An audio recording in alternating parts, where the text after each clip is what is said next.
Hello, today we're going to continue writing polynomial equations.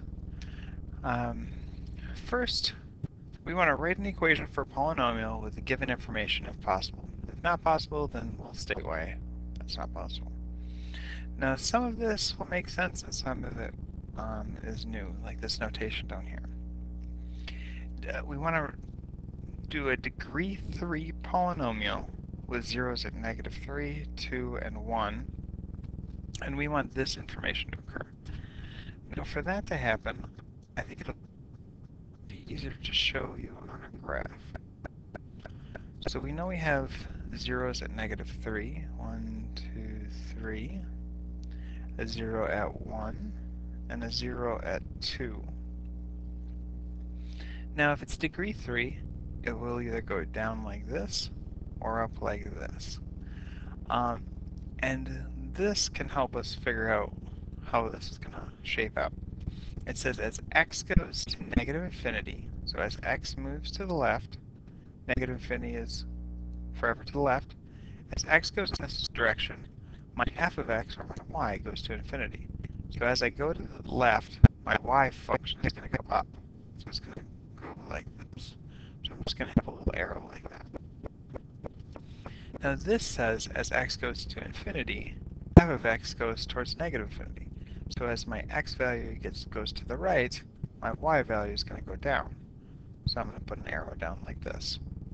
So this equation can look something like, oops, curve back around, like that.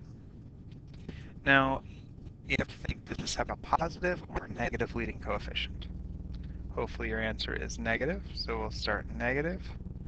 If it's zeros at -3, it's x plus 3. Then at 2, it would be x minus 2. Then finally, x minus 1. Now, we could put many different values in front of this, say a 3, a 2, a 5, a 0.5, and that would make this stretch or shrink. However, it will still go through those same points and still tend to the end behavior. All right, let's see if you can do this one. Draw and find the equation. If it's a degree 3 polynomial, it has a 0 of multiplicity 2. That's another way of saying a double 0. At 4, a 0 at 1, and a y-intercept at -48. All right, pause the video and see how well you can do. All right, I'm going to first start off with a drawing. Multiplicity of 2 at 4, 1, 2, 3, 4. A 0 at 1. So that covers my 3 zeros.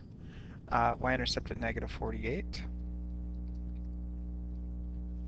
And as x goes to -infinity, my y goes to -infinity. So as I move to the left, I'm going to move down. As I move to the right, as x goes to infinity, f of x goes towards infinity. So as I move to the right, my y is going to go up. So I'm going to start up here. That's going to be the doubles with 0. Curve back around, and that's just a single 0. And it has to go through -48. So of course, hopefully by looking at this, you can see that it's all possible. So we can write the equation. Y is equal to x minus 4 squared, x minus 1, and we're close to being done. The problem with this is if I put in a 0 for x, I don't get a -48. This would be -16. 16 squared times -1. That would just be -16. So what we do is we put in some value that's going to be our leading coefficient out in front. And if I plug in -48 for y, I'm going to be able to plug in 0 for x. So that's -48 equals a times, that's -16,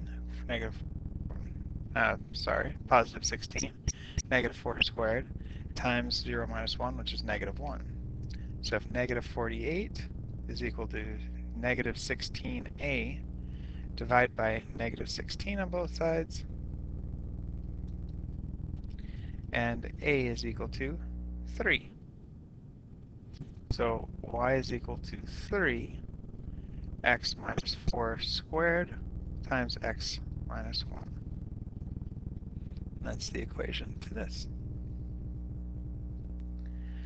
All right, try this one.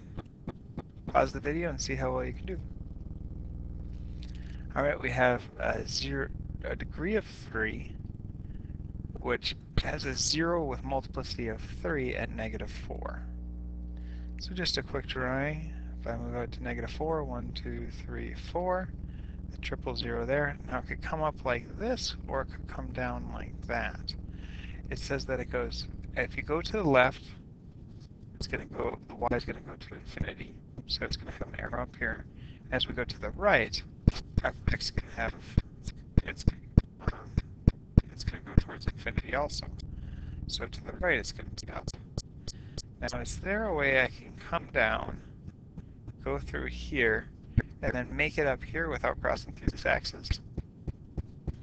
And that answer would be no. So not possible. Why is it not possible? Because the triple 0 can't have both of the end behaviors going in the same direction. Both of these are going up, and a degree 3 has one going up, one going down. Oops. All right, let's try this one. Pause the video and see how well you do. All right, hopefully you're done. At negative 1, it has a multiplicity of 2. And at 3, it has a 0. So as x goes to negative infinity, f of x goes towards negative infinity. So that means it comes from the bottom. And as we go to the right, it says it's going to go up. So that looks like a degree 3. So it's going to come up here. It's going to hit this double 0, turn around, and then go up through there. So my equation is going to be y equals x plus 1 squared, x minus 3. Now we could put any leading coefficient out in front here because it doesn't give us a y-intercept or any other point. So we can just leave it like that. All right, here's another one. Degree 4 with a 0 with multiplicity of 2 at negative 4. So let's go out to negative 4. 1, 2, 3, 4. That's a double 0. A 0 at 0. And a 0 at 3. 1, 2, 3. Now, as x goes towards negative infinity, so as we go to the left, x goes towards infinity, or f of x goes towards infinity. So that's going up. As x goes towards infinity, f of x goes towards infinity. So that's pointing up. So we're going to come down. We're going to hit here, but that's a double 0, so it's going to turn back around. And then we got to come through at 0, come back through that 0, and keep on going. So this is our function, so it's possible. So we can say y equals x plus 4 squared times x minus 0, which is just x, times x minus 3.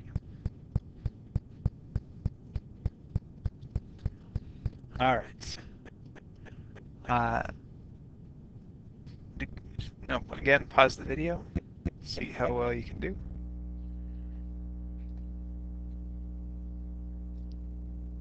So this one has a 0 with multiplicity of 3 at negative 2,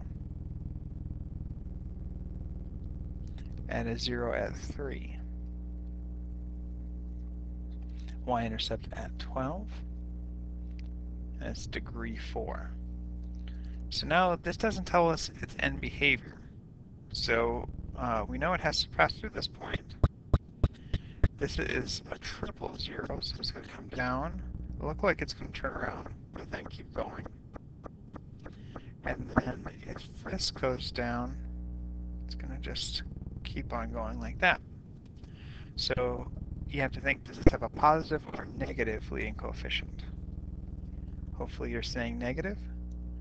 And now it's going to be x plus 2 to the third power and x minus 3. Now we have to see if this has y-intercept at 12.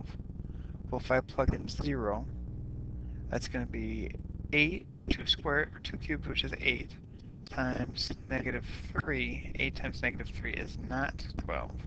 So we have to see what this value is. So what we'll do is we'll say y is equal to, we can just put in an a, x plus 2 cubed times x minus 3. Now if we plug in our 12 and our 0,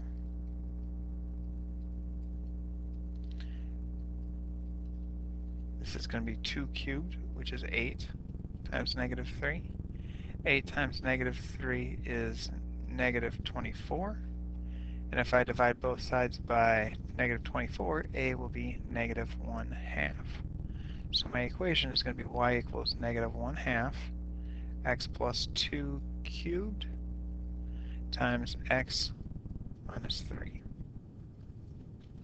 Hopefully that makes sense to everybody. And we'll continue on to this. What's the possible equation for that? This is at negative 1, this is at 2, and this is at 4. So take a second, pause the video, and see how you do.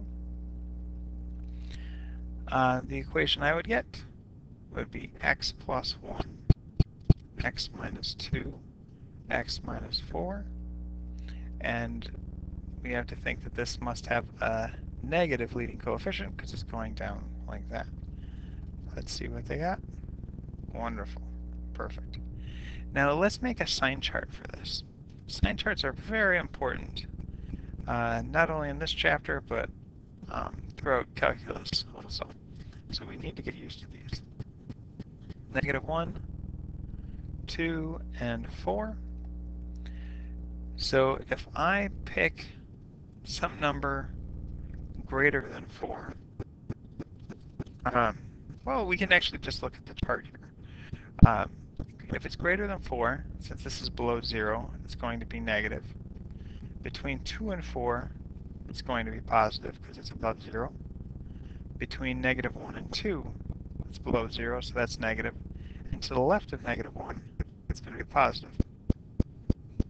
So where is f of x less than 0? Well, between negative 1 and 2 and greater than 4. So you can just look at this chart and that'll tell you. Or you can look at the graph. But sign charts we need to get used to right now. All right, let's make an equation for this. Pause the video and see if you come up with the same thing that we do. This is negative 2, 3, 4, 5, and this is 3. So I have y equals x plus 5, x plus 2, x minus 3 squared, and it'll be a positive leading coefficient. So looks good. So now if we wanted to make a sign chart, we're going to go from negative 5, negative 2, and 3. To the right of 3, it should be positive. Between negative 2 and 3, that should also be positive. Between negative 2 and negative 5, it will be negative. And then back here, it is positive. So where is f of x greater than 0? So to the left of negative 5, and everything greater than negative 2. All right, so let's try this one. Now this one gives us a y-intercept, so we have to be more specific about this. It's going to be x plus 2. That one's going to be x minus 1 to the third power, because that's a triple zero. And then over here at 4, x minus 4. Now it says the y-intercept is 16. So if my y is 16, when my x is 0, 0 plus 2 is 2, 0 minus 1 is negative 1, 0 minus 4 is negative 4. So this is going to be 16. 2 times negative 1 cubed is negative 2. Negative 2 times 4 would be 8. Negative 8. no, positive, because negative times negative make positive. So we divide that out, and my a will equal 2. So my equation is y equals 2, x plus 2, y minus 1 cubed, x minus 4. Now my sign chart will have negative 2, 1, and 4. And to the left of negative 2 is going to be negative. Between negative 2 and 1 is going to be positive. Between 1 and 4, negative, and everything to the right of 4, it will be positive. Alright, so let's look at this. Let's make a sign chart for this function. If we go 3 to the left, that'll be x plus 3, double 0 at negative 1, x plus 1, and then at 2, x minus 2. Now we have to see if this has a positive or negative leading coefficient. And actually, it gives us a y-intercept. So we know, well, first let's say this is y, but y-intercept is 16. So if this is 16, now we can figure out the rest of this. Oops, I should be plugging in a 0 for these. So 0 plus 3 is 3. 0 plus 1 is 1. 1 squared is still 1. And 0 minus 2 is negative 2. So this is what? Negative 6a. So if we divide this out, 16 over negative 6 will be our a. This would be 8, negative 8 thirds. So our equation is going to be y equals negative 8 thirds, x plus 3, x plus 1 squared, x minus 2.